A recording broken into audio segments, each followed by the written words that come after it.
یہ سعادت اور خوشی کی بات ہے کہ اس موقع سے اس علاقے سے جو دین اور علم کے خادم ہیں ان کا ایک بڑا مجمع ہے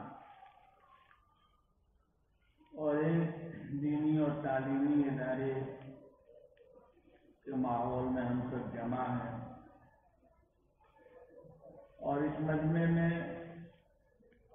میری عمر کے لوگ ہی نہیں بلکہ مجھ سے بڑے حضرات بھی موجود ہیں۔ اللہ تعالیٰ ان کو صحت اور عافیت سے رکھے اور علاقے کے لیے ان کی خدمات اور برکات کو قبول فرمائے۔ اسی علمی مجمع میں جہاں برابر کے بڑے لوگ موجود ہوں کچھ کہنا بڑی ذمہ داری کی بات ہوتی ہے۔ دعا کیجیے اللہ ایسی باتیں پھیلا دے جو میرے بھی نفع کی ہوں بلکہ پہلے میرے ہی لیے نفع کی ہوں، سننے والوں کے لیے بھی ہوں ہر کام۔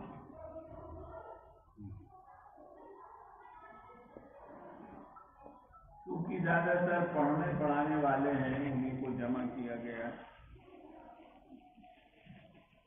میں اپنی بات کو 2 حدیثوں سے شروع کرتا ہوں۔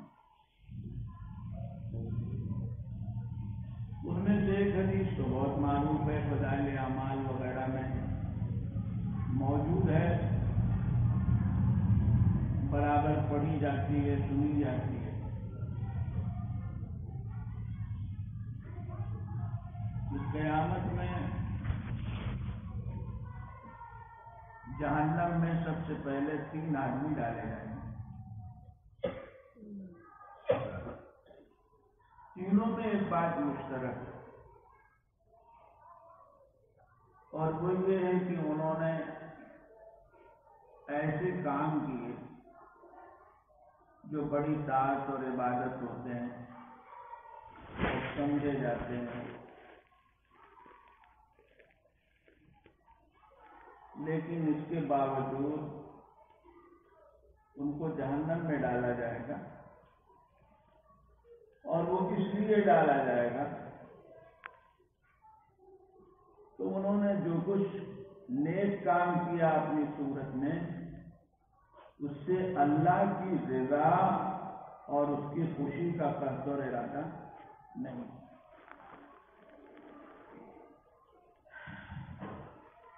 ایک وہ آدمی جس نے دین کی نسبت سے کفار کے مقابلے میں اپنی گردن کٹا دی۔ ایک وہ آدمی جس کے پاس مال و دولت بہت تھا اور وہ لٹاتا رہا، لوگوں پہ خرچ کرتا رہا۔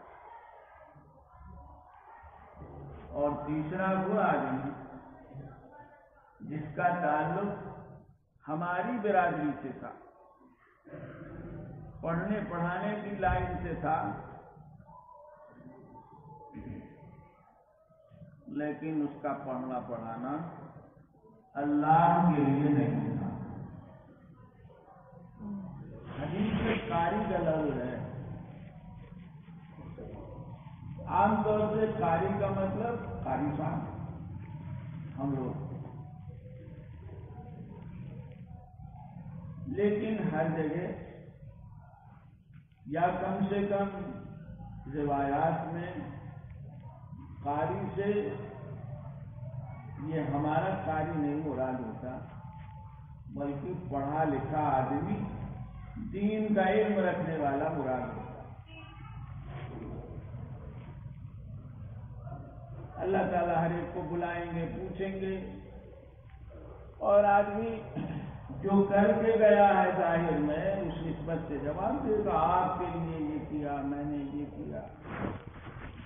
تو اللہ فرمائیں گے کیا تو تم نے، لیکن اس لیے کیا تھا کہ لوگ کہیں بڑا تقی ہے، لوگ کہیں بڑا بہادر ہے، لوگ کہیں بڑا اچھا قاری ہے، بڑا اچھا عابد ہے، بڑا اچھا عالم ہے، بڑا اچھا مقرر ہے، بڑی اچھی باتیں کرتا ہے، اس لیے تم یہ کرتے تھے، تو تم کو تو تمہارا صلہ دنیا میں مل گیا، جس کام کے لیے کیا تھا من سما اللہ، دنیا کے لیے کرو گے، دنیا میں چرچا ہو جائے گا، جو چاہتے تھے وہ مل گیا،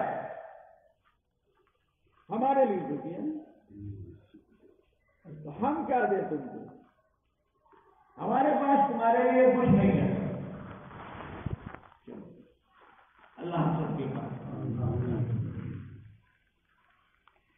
جتنے لوگ دین کی خدمت سے لگے ہیں، جس شکل و صورت سے لگے ہیں، یاد رکھنا چاہیے بات، دین کی خدمت ایک ہی شکل نہیں ہے، ایک شکل نہیں ہے، دین ایک بڑا نظام ہے، ایسی جیسے ایک ملک ہوتا ہے، ایک حکومت ہوتی ہے جس کے بہت سے شعبے ہوتے ہیں، بہت سے میدان ہوتے ہیں، بہت سے محاذ ہوتے ہیں، یہ جو فوج ہوتی ہے، فوج جو ملک کے لیے لڑا کرتی ہے، خود اس کے بہت سے حصے ہوتے ہیں، بہت سے کام ہوتے ہیں، سب ایک کام نہیں کرتے ہیں، کوئی کھانا پکا رہا ہے، کوئی زخمیوں کو دیکھ رہا ہے، کوئی سامان کی حفاظت کر رہا ہے، کوئی پہرے داری کر رہا ہے، کوئی دشمنوں کے سامنے جان دینے کو کھڑا ہے، سب فوج ہے۔ ہمارا نظام ہو تو سب مجاہد ہیں، ہاں، کوئی یہ نہیں کہہ سکتا تم تو چولہے میں لگے تھے اور ہم بندوق اٹھائے ہوئے تھے، ہم مجاہد ہیں، تم مجاہد نہیں ہو، نہیں، ایک کام ہے، ایک نظام ہے، دین کے بہت سے شعبے ہیں، بہت سی لائنیں، بہت سے میدان ہیں،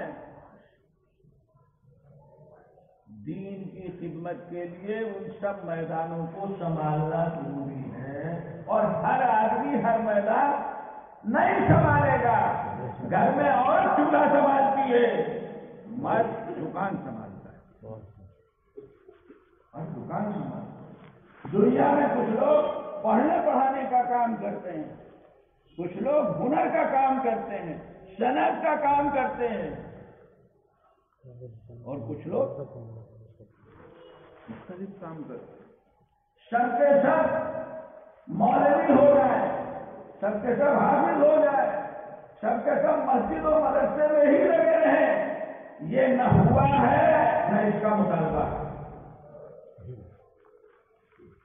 نہ اس کا مطالبہ، اگر سب مسجد ہی میں لگ جائیں گے تو یہ کھیتی کون کرے گا، یہ کپڑے کون بنائے گا، یہ مکان کون بنائے گا، یہ دنیا کی ضرورتوں کے دوسرے سامان کون تیار کرے گا، یہ اللہ کا نظام ہے، اور اللہ کا اعلان ہے فَلَوْلَا نَفَرَ مِن كُلِّ فِرْقَةٍ مِّنْهُمْ طَائِفَةٌ لِيَتَفَقَّهُوا فِي الدِّينِ، یہ نہیں کہا ہے سب نکلو، یہ کہا ہے ہر جماعت سے کچھ لوگ نکلے، ہر معاشرے سے کچھ لوگ نکلے، ہر مجارٹی سے کچھ لوگ نکلے، ہر شہر اور بستی سے کچھ لوگ نکلے، دین سیکھیں اور واپس آ کر اپنی بستی کے لوگوں کو بھی سکھائیں۔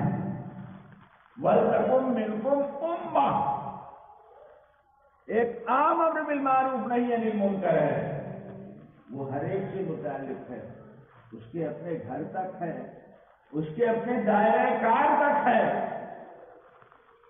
اور ایک خاص ہے، اس کے لیے کہا گیا وَلْتَكُن مِّنكُمْ أُمَّةٌ، یہ نہیں کہا ہے سب کے سب ایک جماعت ہونی چاہیے جو اسی کام میں لگی ہو، کیا امر بالمعروف نہیں ہے، یاد رکھیے، یاد رکھیے اچھی طرح، علم کے بعد میں بھی کیا ہے، علماء کی مجلس ہے، فَلَوْلَا نَفَرَ مِن كُلِّ فِرْقَةٍ مِّنْهُمْ طَائِفَةٌ، ایک جماعت، اور عمومی طور پر امر بالمعروف نہی عن المنکر کا کام کرنے کے لیے بھی قرآن ہی کہہ رہا ہے وَلْتَكُن مِّنكُمْ أُمَّةٌ۔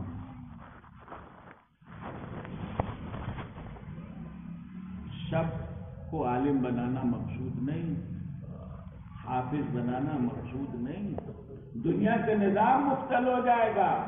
اللہ کی حکمتیں اور مصلحتیں ہیں، نہ سب کو پیسے والا بنایا، نہ سب کو غریب بنایا، نہ سب کو صنعت کار بنایا، نہ سب کو مزدور بنایا۔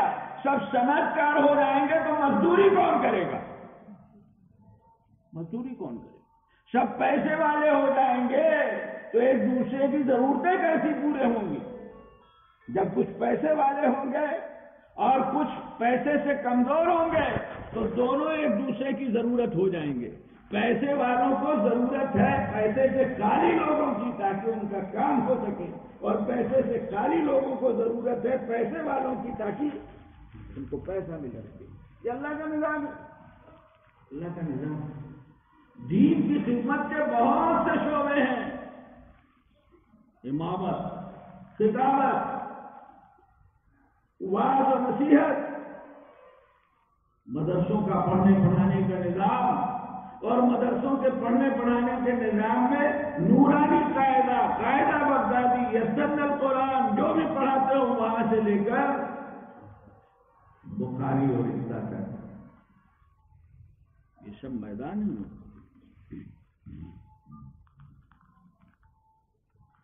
یہ سب دین کے کام ہیں۔ کچھ لوگ وعظ و نصیحت کے ذریعے کرتے ہیں، کچھ دعوت و تبلیغ کے ذریعے کرتے ہیں، کچھ گھوم پھر کے کرتے ہیں، کچھ بیٹھ کر کرتے ہیں، کچھ پڑھنے پڑھانے اور مسجد کی امامت اور مسجد کی خطابت کے ذریعے کرتے ہیں۔ کم نہ سمجھیے، کم نہ سمجھیے۔ ایک مسجد کا ذمہ دار اچھا امام جو صرف 5 وقتہ نمازیں پڑھاتا ہے وہ خود ایک بڑا دائی ہوتا ہے، اور جو واعظ کہتا ہے مسجد میں جمعے کے دن یہاں پہ موقع، وہ تو ہے ہی دائی، وہ تو ہے ہی دائی۔ وہ شعبے ہیں ہر شعبہ اس حدیث کے تحت آتے ہیں۔ کوئی یہ نہ کہے اس میں تو قاری صاحب کو کہا گیا جو بھی تلاوت کر رہے ہیں، ہم تو بخاری پڑھاتے ہیں، ہم سے اس کا تعلق نہیں، ہم تو امام ہیں، ہم سے اس کا تعلق نہیں۔ اللہ اور رسول پاک صلی اللہ علیہ وسلم کی باتیں بہت دور کی ہوتی ہیں، وہاں لفظوں میں نہیں رہا جاتا، وہاں دور تک جایا جاتا ہے، کہیں کہیں ہے لیکن عام طور سے بات یہ ہے کہ دور تک جایا جاتا ہے۔ اگر رسول پاک صلی اللہ علیہ وسلم نے کسی موقع پر فرمایا لا تسلی امارا، حکومت مت مانو، مان کے ملے گی تمہارے سر ڈال دی جائے گی، اور مانگے بغیر ملے گی اللہ کی مدد ہوگی۔ اب کوئی کہے کہ اس سے تو حکومت ہی مراد ہے اور کوئی چیز مراد نہیں ہے، لہذا اگر ہم نے مدرسے کے اہتمام کا سوال کیا تو حدیث کے خلاف نہیں ہے، نظامت کا سوال کیا تو حدیث کے خلاف نہیں ہے، صدر مدرسی کا سوال کیا تو حدیث کے خلاف نہیں ہے، کسی اور ذمہ داری کا سوال کیا تو حدیث کے خلاف نہیں ہے۔ کوئی کتاب مانگی، یاد رکھے مدرسے والے، مدرسوں میں پڑھنے پڑھانے والے، معذرت کے ساتھ کوئی کتاب مانگی تو اس کے تحت داخل نہیں، ہر سوال اس کے تحت داخل ہے۔ کوئی عہدہ اور منصب اور کسی طرح کی اغوا کاری کا آگے بڑھ کر سوال نہیں کرو، آگے بڑھ کر سوال کرتے ہو تو اس کا مطلب ہے کہ تم اپنے کو فاضل سمجھتے ہو، فائد سمجھتے ہو۔ کیوں مانگی یہ کتاب تم نے اپنے کو اہل سمجھا، یہ عہدہ کیوں مانگا تم نے اپنے آپ کو اہل سمجھا، آگے بڑھ کر تم نے مانگا اور مل گیا۔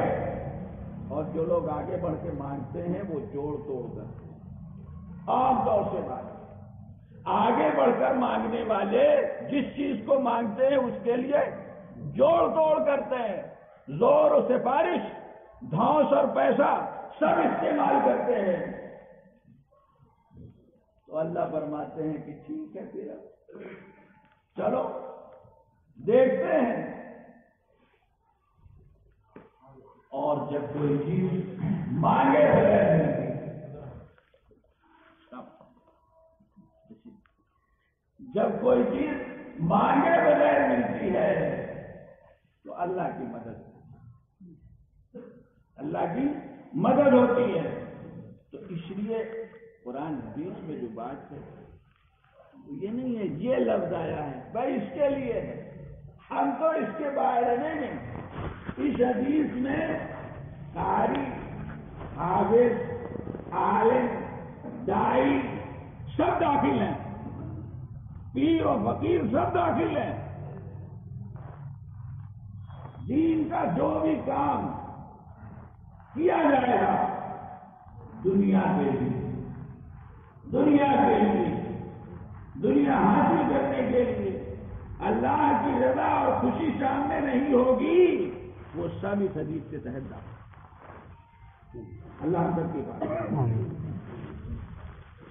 ہم دین کا کام کر رہے ہیں، دین کا کام کرنے کی وجہ سے دنیا آگے ہیں، دنیا آگے کرتی ہے۔ ارے بھائی یہ حضرت مولانا ہے، یہ حضرت مفتی صاحب ہے، یہ حضرت شیخ الحدیث صاحب ہے، یہ امام صاحب ہے، یہ فلاں صاحب ہے، اسی لیے کیا خدا نہ خواستہ تو اللہ نہ کرے۔ اللہ ہم سب کے پاس یہ دو ہی پہلی حدیث۔ دوسری حدیث جو اتنی معروف نہیں ہے، شاید سکہ وغیرہ میں نہیں ہے، دوسری کتابوں میں ہے۔ اللہ تعالیٰ قیامت کے دن علماء کو بلا،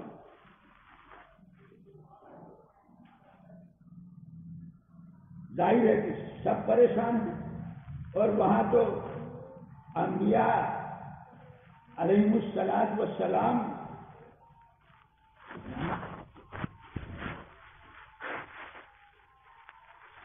اللہ تعالیٰ فرمائیں گے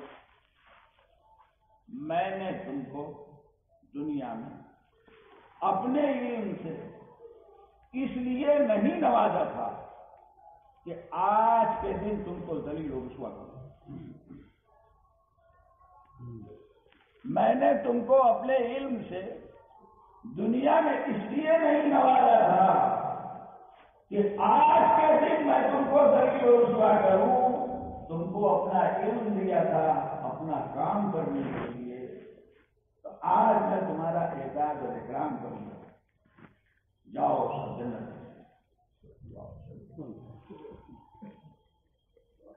بزرگوں، دوستوں، بات کیا ہے، میں اس لائق نہیں ہوں،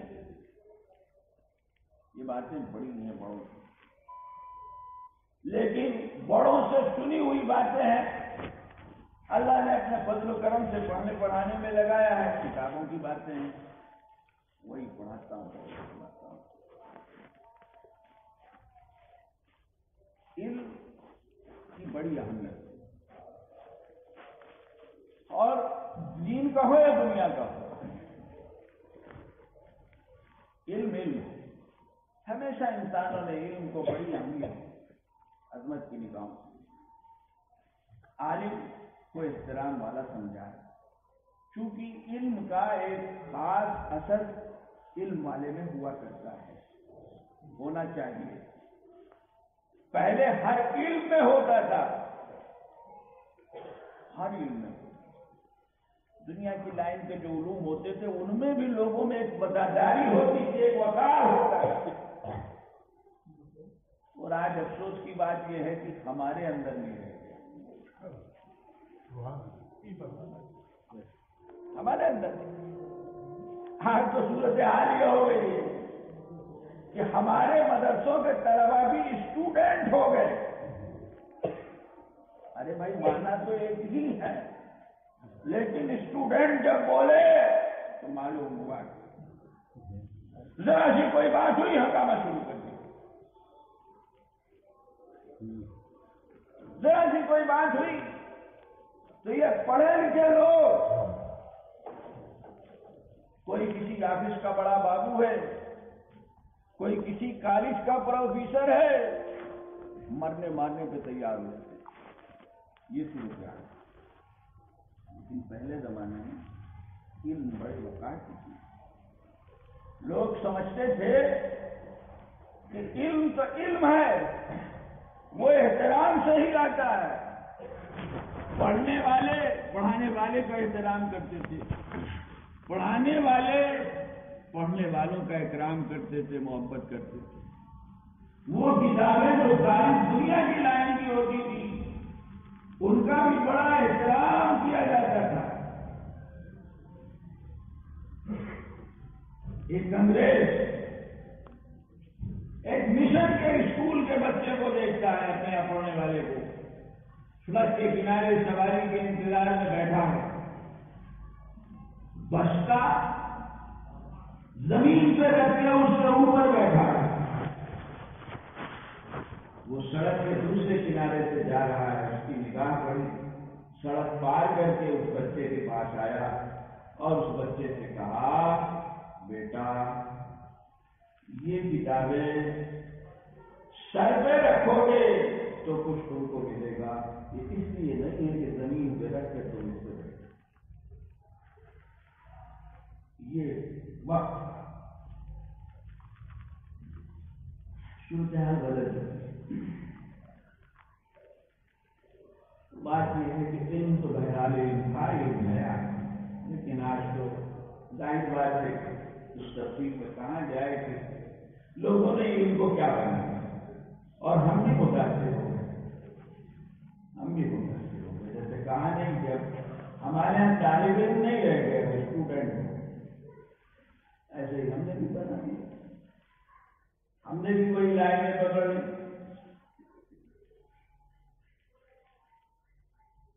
دین کا علم تو بڑی قیمتی تھی،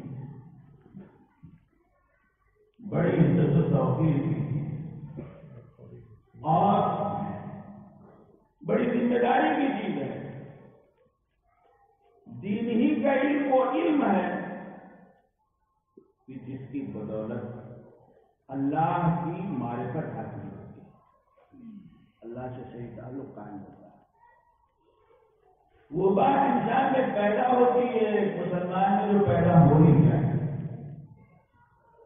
انما یخشی اللہ من عبادہ العلماء، اللہ نے کیا فرمایا؟ اللہ کی خشیت تو علماء کے ساتھ ساتھ ہے۔ جس کو جتنا علم کا دین کا علم ہے حقیقی، ڈگری والا نہیں، ڈگری والا نہیں۔ ایک بزرگ سے کسی نے پوچھا کہ ہم اپنے بچے کو کیا بنائیں اور کیسا ویسا، پڑھانے کی بات کی، وہ مدرسے میں جائیں، انہوں نے خط لکھا، آگے سے میں نے لکھا، اپنے بچے کو مولوی نہ بنانا، مولوی میں یہ خامی ہوتی ہے، یہ خامی۔ آج کل جو صورتحال ہے ڈگری والے، اپنے بچے کو عالم بنانا، عالم کی یہ خوبی ہے۔ حدیث و قرآن میں جو عالم کی خوبیاں بتائی گئی ہیں وہ گنائی۔ مولوی نہ بنانا کیا مطلب؟ خالی ڈگری اور سند والا نہ بنانا۔ جو حقیقت ہے اس پہ چلانا، یہ فضیلت ہے جو قرآن حدیث میں ہے۔ جتنی اللہ کی معرفت، علم، دین اچھا، اتنا ہی اللہ کا خوف، اس کی خشیت۔ حضور اکرم صلی اللہ علیہ وسلم فرمایا کرتے تھے صحابہ میں، انا اعلمکم واتقاکم اخشاکم۔ کبھی کبھی یہ بھی کہہ دیا، کیا تم کو اللہ کا خوف و خشیت مجھ سے زیادہ ہے جو اتنے بڑے بڑے فیصلے کر رہے ہو؟ میں تم سے زیادہ اللہ کو جانتا ہوں، تو میں تم سے زیادہ اللہ سے ڈرتا ہوں، لیکن میری زندگی تو دیکھو، کیا اللہ سے ڈرنے کا یہی مطلب ہے تم فیصلے کر رہے ہو؟ کیا کہا؟ انما یخشی اللہ من عبادہ العلماء. اللہ کا خوف و خشیت یہی علم پیدا کرتا ہے، یہی اللہ کی پہچان پیدا کرتا ہے، معرفت پیدا کرتا ہے. تو یہی وہ علم ہے جو جنت میں لے جانے والا. دنیا کا علم پڑھ کر اگر خلق خدا کے ساتھ ہمدردی کا معاملہ کرو گے، جو تمہارے لیے ممکن ہے دنیا کا علم پڑھنے کی بنا پر، جیسے ڈاکٹری، تو جنت ملے گی، جنت ملے گی. لیکن اس علم کے پڑھنے پڑھانے پر آج کل بہت سے لوگ سوچ رہے ہیں، کہہ رہے ہیں ہم بھی داخل ہیں اس ساری فضیلت میں. ارے بھائی، تم نے تو شروع سے پڑھا ہے دنیا کو سامنے رکھ کر، تو کہاں سے داخل ہو جاؤ گے؟ ایک علم دین کا پڑھنے والا اگر شروع سے دنیا کو سامنے رکھے گا تو آخرت نہیں بنے گی، وہ دنیا بھی بگڑ جائے گی. صاف بات قرآن حدیث میں موجود ہے. علم دین اس لیے نہیں ہے. علم دین کا پڑھنے والا اگر دنیا کے لیے پڑھے تو محروم ہے، تو دنیا پڑھنے والا ڈاکٹر وغیرہ جو کچھ بنے، مولانا معاف کیجیے گا، تو مولانا کیسا ڈاکٹر ہے بھائی، ڈاکٹروں کے لیے تو بڑے مواقع ہیں خدمت خلق، اور اپنے آپ کو لوگ سمجھا کرتے تھے. آج بھی اللہ کہتے ہیں تم نے تو پڑھائی اس لیے تھا کہ اتنا کمائیں گے، اتنا کمائیں گے، اتنا کمائیں گے، اسی لیے اتنا خرچ کیا تم نے، 50 لاکھ اور 1 کروڑ دیے. آج کل MBBS کے لیے 1 کروڑ اور اس سے بھی زیادہ روپے دیے جا رہے ہیں، اور یہ سوچ سے دیا جا رہا ہے سب کا وصول ہے، سب کا وصول ہو جائے گا. آپ تو ذہنیت یہ بھی بن رہی ہے کہ لڑکے کو ڈاکٹر بنانے میں جو خرچ ہوگا کوئی پریشانی نہیں ہے، جہیز میں مل جائیں گے. اب تو یہ بھی ذہنیت ہے. پتہ نہیں، آپ لوگ تو بڑے اچھے لوگ ہیں ماشاءاللہ. MP میں دین کا بڑا اچھا اثر ہے، ہو سکتا ہے نہ ہو، خدا کرے نہ ہو، لیکن ہمارے UP بہار وغیرہ میں تو بڑا خراب حال ہے. لوگ سوچتے ہیں مجھے شک، یعنی حد ہے، صاف کہہ دیتے ہیں اتنے پیسے نقد چاہیے. تم ڈاکٹر ہونے کی وجہ سے ہمارے لڑکے سے اپنی لڑکی کی شادی کرنا چاہتے ہو، جتنے پیسے خرچ ہوئے ہیں اتنے پیسے تم کو دینے ہوں گے، منظور ہو تو ہم کو رشتہ منظور ہو. اب تو یہ ہوا تمہاری ڈاکٹری تو اس لیے پڑھی جا رہی ہے، اس سے کہاں سے دے جنت میں. جتنی معرفت خداوندی، جتنا صحیح علم دین اتنی معرفت خداوندی، اور جتنی معرفت خداوندی اتنی اللہ سے قربت. نبیوں کا حال دیکھیے، صحابہ کا حال دیکھیے، ولیوں کا حال دیکھیے.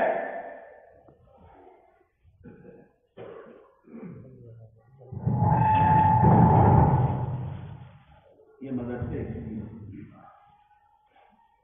ایک ادارہ تھا، اس ادارے کا افتتاحی اجلاس تھا. ادارہ قائم کرنے والوں کا ذہن یہ تھا کہ ہم ایسا کورس و نصاب پڑھائیں گے کہ مولوی صاحب ڈاکٹر صاحب بھی ہوں اور انجینئر صاحب بھی ہوں، دونوں چیز ہوں.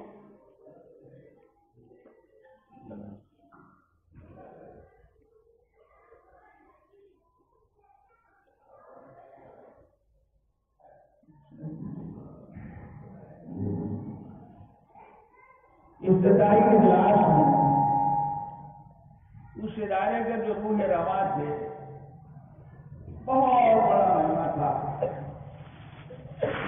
صوبے کے وزیر اعلیٰ بھی تشریف فرما تھے، بہت سے علماء بھی تھے، اتفاق سے میں بھی تھا. تو انہوں نے اپنے مقصد کو واضح کیا. اور بتایا کہ یہ ادارہ ہم نے کیوں قائم کیا ہے اور اس کا کیا مقصد ہے، کہا کہ مختصر لفظوں میں تاکہ ہم ایک نیا نظام۔ اس کے بعد سب سے پہلی تقریر ہوئی ہم سب کے مخدوم، ہم سب کے مربی، ہمارے خاندانی بھی حضرت مولانا سید ابوالحسن علی میاں نقوی صاحب رحمۃ اللہ ہے۔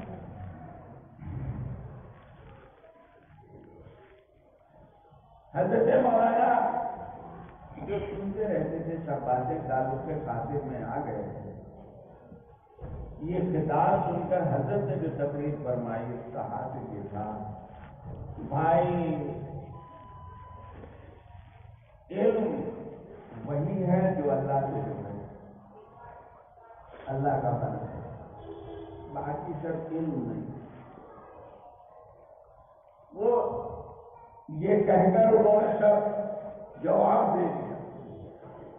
اللہ حوالے سے حضرت کا بیان کیا، حضرت نے جو کچھ فرمایا مجمع پر اس کا اتنا اثر پڑا تو اس کے بعد صوبے کے وزیر اعلیٰ صاحب جو غیر مسلم تھے ان کا خطاب ہوا تو ان کا مضمون بھی یہی تھا جو حضرت مولانا کا، یہ بالکل صحیح کہا ہے، پڑھائی تو اسی کو کہتے ہیں جو انسان کو انسان بنائے۔ اصل بات تو یہ علم کی عظمت کیوں ہے، علم کی اہمیت کیوں رہی ہے؟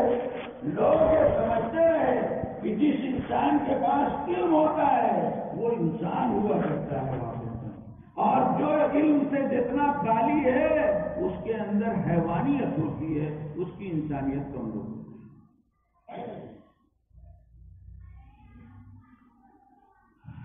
تو بزرگوں دوستوں، علم تو آنکھ بڑا ہے میں وہ یہ دین کا علم بہت اور بڑی ذمہ داری،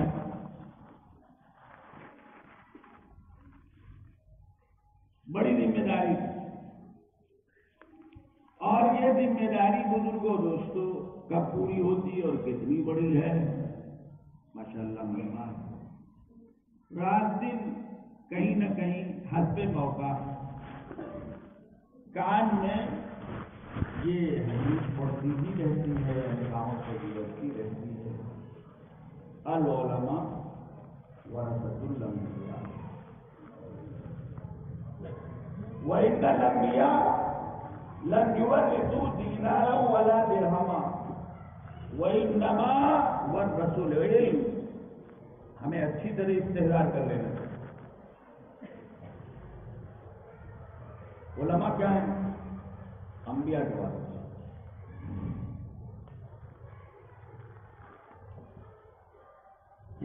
انبیاء کے درجے میں۔ بعض روایتوں میں یہ لفظ بھی آ گیا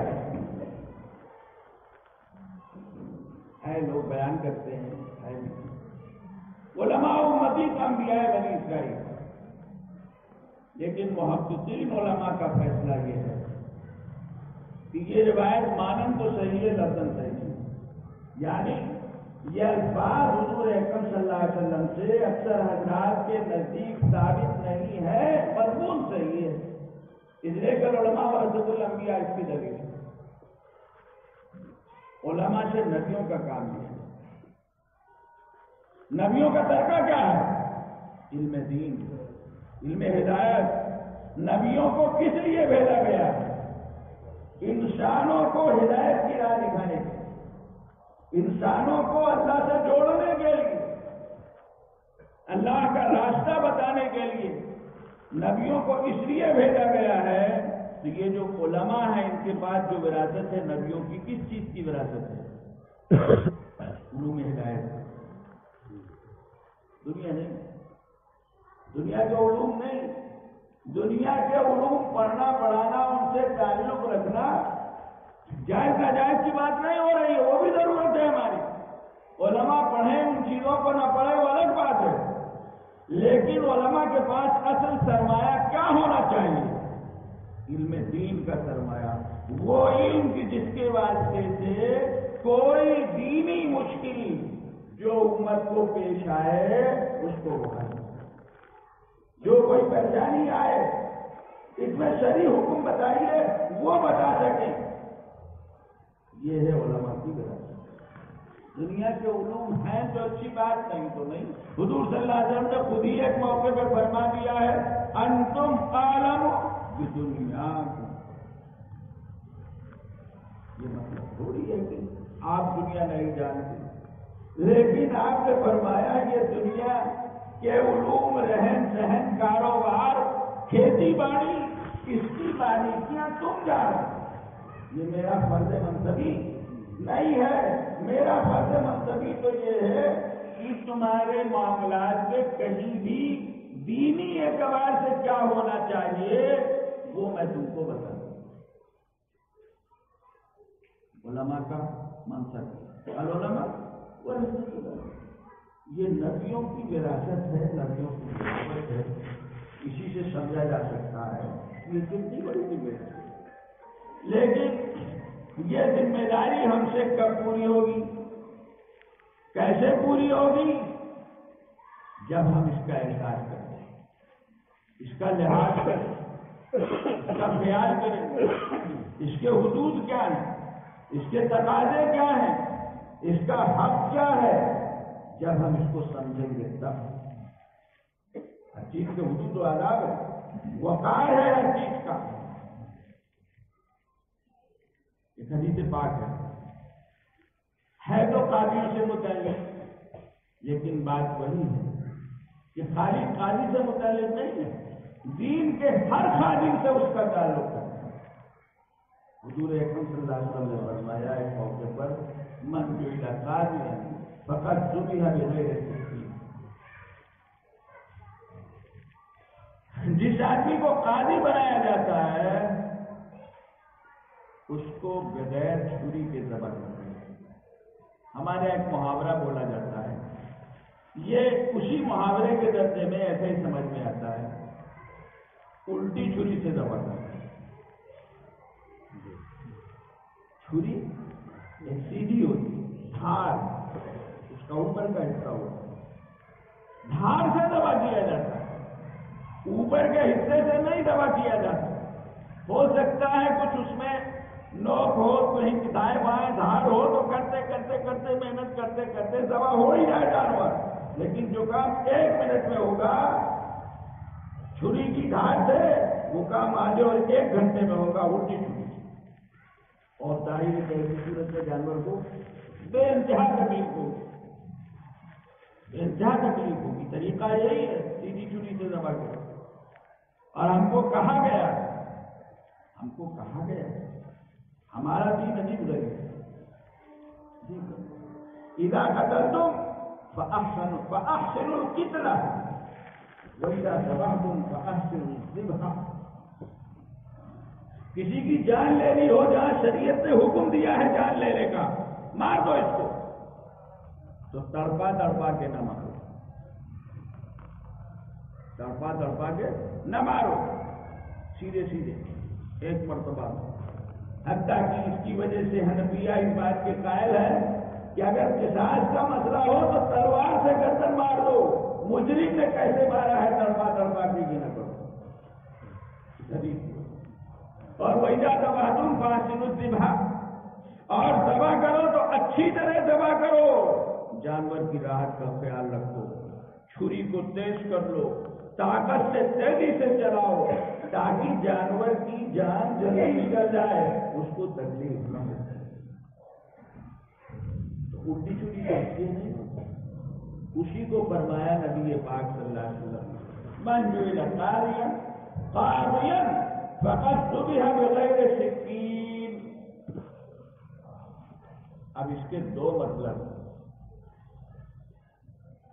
ایک مطلب تو یہ ہے جو کھلا ہوا الٹی چھری سے ذبح کرنے کا ہے کہ ایسا آدمی تو بڑی مصیبت میں آتی ہے، بڑی آسائش میں آتی ہے، کیونکہ سزا کا کام بڑی ذمہ داری کا ہے، حقیقت تک پہنچنا بہت مشکل ہوتا ہے، اور بے داری بھی بسا اوقات ہو جاتی ہے اس کی تفصیلات۔ لیکن دوسرا مفہوم ہے وہ ہمارے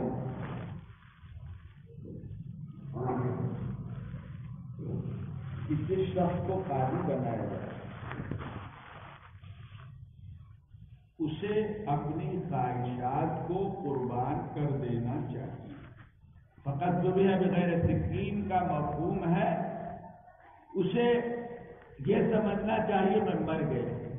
اس کو اپنی خواہشات اور جذبات کو جو عام انسانوں میں ہوتے ہیں ان سب کو دبا دینا چاہیے۔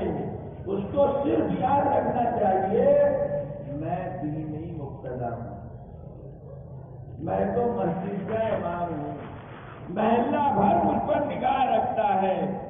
سن لے امام، محلہ بھر مجھ پر نگاہ رکھتا ہے۔ یہ کہاں بیٹھتے ہیں؟ یہ کس کس کے ہاں جاتے ہیں؟ یہ کیسی باتیں کرتے ہیں؟ میں محلے کا امام ہوں، میں اپنی مسجد کا خطیب ہوں، میں تو مدرس ہوں، معلم ہوں۔ میں کس طرح رہتا ہوں، کیا کرتا ہوں، ایک طالب علم مدرسے کا، اور محلے اور گاؤں کے لوگ جو جانتے ہیں وہ سب مجھ پر نگاہ رکھتے ہیں۔ دوستوں بات ایسے ہی ہے، ہم اس کو سمجھتے نہیں ہیں۔ ہمارے پاس جب دین کا کوئی منصب ہوتا ہے، ذمہ داری ہوتی ہے، تو اولاً تو لوگ بہت پرکھ کے رکھتے ہیں، ایسا بھی ہوتا ہے، اور بڑی نگاہ رکھتے ہیں۔ ہماری معمولی سی کوتاہیاں بھی ان کے لیے قابل برداشت نہیں ہوتی اور اپنے لیے بہت کچھ گنجائش ہوتی ہے۔ اب آپ جیسے رہتے ہوتے ہیں ہم کو خوب پتا ہے، لیکن اگر وہ ذی شعور ہیں تو امام صاحب اور اپنے دینی مقتدا مفتی صاحب، قاضی صاحب، کئی عہدے ہیں، داعی صاحب، مبلغ صاحب، الگ تھوڑی ہے، سب پر نگاہ رکھتے ہیں۔ یہ رات دن ہم کو سکھاتا ہے، سناتا ہے، بتاتا ہے، بس اوقات احترام بھی کرتے ہیں۔ یہ خود کیا کر رہا ہے؟ خود کیا کر رہا ہے؟ یہ ہم سے تو کہتا ہے مثلاً کہ شادی، بہت سے لوگ بڑی محنت سے کہتے ہیں شادی، تین نقطے غائب کر دو، اور اس میں بسا اوقات اتنی دور پہنچ جاتے ہیں کہ ایسا محسوس ہوتا ہے کہ اس طرح شادی ہونی چاہیے کہ کوئی محلے، پاس پڑوس، رشتے داروں کو بالکل احساس ہی نہ ہو، کسی طرح خوشی کا اظہار ہی نہ ہو۔ یہ کیا ہے؟ جیسے کچھ لوگ ساری دنیا کو بتا دینا چاہتے ہیں کہ ہمارے یہاں شادی، ایسے کچھ لوگوں کا ذہن ایسا سمجھ میں آتا ہے، شادی بتاتے بتاتے سناٹا۔ یہ افراد و تفریط ہے۔ اگر ایسی ہی شادی کی بات ہے کہ کسی کو کچھ پتا نہ چلے کہ اس گھر میں کیا ہونے جا رہا ہے، تو یہ حضور صلی اللہ علیہ وسلم نے کیوں فرمایا اعلنوا هذا النکاح وجلوه بالمساجد واضربوا علیہ بالسیوف۔ یہ مسجد میں نکاح کس لیے؟ واضربوا علیہ بالسیوف کس لیے؟ کس لیے؟ یہ دو گواہ جن کے بغیر نکاح ہو ہی نہیں سکتا، ان کا مسجد سے حاصل نہ ہونا یا قبول کی مجلس میں ہونا ضروری ہے۔ آج کل کے حالات کا بھی نہیں ہے، آج کل لوگ اس طرح سے نکاح اور کر رہے ہیں، وہ کر لیتے ہیں تو مفتی صاحب کا مسئلہ پوچھتے ہیں کہ بتا دیجیے حساب خود سے نکاح ہوا کہ نہیں ہوا، اور یہ نیٹ سے ہوا، فلاں سے ہوا کہ نہیں ہوا، آن لائن ہوا کہ نہیں ہوا۔ دنیا کا ہر کام ہو جاتا ہے اس میں انتظام ہے، اور ہو جاتا ہو جائے گا۔ شریعت کا اپنا نظام ہے، شریعت کا اپنا نظام ہے، شریعت کے اپنے نظام میں ضروری ہے جو مجلس نصب کی ہے اس مجلس میں جانبین یا ان کے وکیل موجود ہونے چاہیے جو ایجاب قبول کو انجام دے اور دے۔ یہ سب شریعت کی ضرورت ہے۔ کیا ہم کو روایتوں میں حدیثوں میں نہیں ملتا صحابہ وغیرہ کا شادیاں ہوتی تھی تو کچھ اہتمام بھی ہوتا؟ میرے بات ہر چیز سے تقریر تو ہم یہی کر رہے ہیں، اور اس کے بعد ہمارے گھر کا جب نمبر آیا تو کچھ اور ہوا، تو بھائی ٹھیک ہے کچھ بالکل ہونا چاہیے، لیکن کچھ کا مطلب تم نے جب بیان کیا تو یہ لیا کہ شادی میں شین کے 3 نقطوں میں سے ایک بھی نہ لکھے تمہارے گھر میں، اور جب تمہارے گھر کا نمبر آیا تو 6 نقطے دکھائی دیتے، سب بھول گئے کہ تم کاغذ نہیں کر رہے تھے۔ ہر چیز دیکھی جاتی ہے، ہمارے طلبا دیکھتے ہیں مدد سے، اور اس سے اپنے استادوں کو پہچان دیتے ہیں، اور اس کے مطابق استادوں کی قدر و منزلت ان کے دلوں میں آتی ہے۔ ہاں، یہ ان کو معمولی نہ سمجھیے، جیسے عوام ہے ایسے ہی، یعنی آپ الناس ایسے ہی ہماری مدرسے کی طلبا ہیں، یہ محنتی استاد کو خوب پہچانتے ہیں اور ٹالنے والے استاد کو بھی پہچانتے ہیں، جو مطالعہ کر کے پڑھاتا ہے اس کو بھی پہچانتے ہیں، اور جو بغیر مطالعے کے پڑھاتا ہے اس کو بھی پہچانتے ہیں، جو اخلاق کے ساتھ پڑھاتا ہے اس کو بھی پہچانتے ہیں، جو دنیا داری کے طور پر پڑھاتا ہے اس کو بھی پہچانتے ہیں چھوٹے چھوٹے، ابھی دنیا کی لائن میں نہیں گئے، لیکن ان کی اپنی جو لائن ہے اس میں ان کی نگاہیں کھلی ہوئی، دنیا ہم کو دیکھے، جن کے ہم مبتلا اور بڑے، جس کام اور مان سے ہم آپ سب نے اپنی خواہشات قربان کر دو، کر دے گا، بڑی آزمائشوں سے گزرنا پڑتا، بڑی آزمائشوں سے گزرنا پڑتا، یہ دنیا ہے، یہاں آزمائش کی تمام شکلیں دین کا کام کرنے والوں کو بڑی آزمائشوں کا سامنا کرنا پڑتا ہے، دوسروں کی زبان کے اعتبار سے، معاملات کے اعتبار سے، ان سب چیزوں کے اعتبار سے اپنے کو دبا کر قابو میں کر کے کنٹرول میں کر کے رکھنا پڑتا ہے۔ دین کی خدمت کرنی ہے تو لوگوں کی گالیاں سنیں، دین کی خدمت کرنی ہے تو اس سے آگے کی بھی نوبت آ سکتی ہے، خالی گالی نہیں سننی، لاٹھی بھی کھانی پڑتی، بڑا جانی مالی نقصان بھی برداشت کرنا پڑ سکتا ہے، لوگ کھڑے ہو جاتے ہیں، رات دن یہ قصے پیش آ رہے ہیں، من بھی اللہ کے جس کو اللہ نے دین کے کسی منصب سے کسی بھی شکل میں دین کی خدمت کے لیے قبول فرمایا ہو، امام صاحب ہو، خطیب صاحب ہو، مفتی صاحب ہو، قاضی صاحب ہو، معلم ہو، داعی ہو، مبلغ ہو، سب تو لائن ہے نا بھائی، سب کو دیکھا جاتا ہے، سب کو پرکھا جاتا ہے، سب کو اپنے آپ کو قابو میں رکھا جاتا ہے اور اپنی خواہشات کو قابو میں رکھا جاتا ہے۔ لوگ کہتے ہیں ایک تیش پیدا ہوتا ہے، ناحق کہتے ہیں، اور کبھی ہماری کمزوری بھی ہوتی ہے، ہم ہر چیز پر بھڑک اٹھتے ہیں، یہی آزمائش ہے، یہی آزمائش ہے۔